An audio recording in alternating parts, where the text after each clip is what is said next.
Hello and welcome to today's graphic design tip of the day. For today's tip, I'm going to teach you how to use the live paint bucket option in Adobe Illustrator. So I already grabbed a color palette that I'm going to be using for this exercise from Adobe Color. Definitely recommend that website to make great color harmonies that are going to keep your design unified.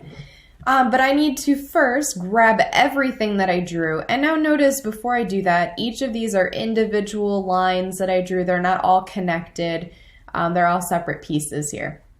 So I'm gonna go ahead and grab all of them at the same time. And when I grab the live paint bucket tool, the first thing you wanna do is go to Merge Live Paint and click OK. Now all of the areas that are now shapes, because they are connected, you're going to be able to use like paint by number and fill them in using our paint bucket. So I don't have to have it selected like this, it looks a little funky that way, but I do want to grab that live paint bucket again, and let's go ahead and move my color palette over so I can grab from that easily.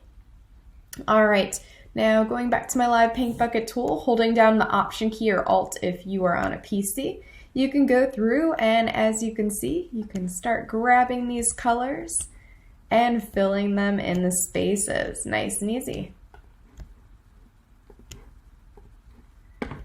And same thing, just a little bit more simple of a form rather than the full drawing that I have here. I just put two rectangles over the top of each other so you can see how now they're all separate pieces. Wherever they intersect and form their own shapes, they're now individual pieces that you can fill with color. Here's the final result. I hope you enjoyed today's graphic design tip of the day.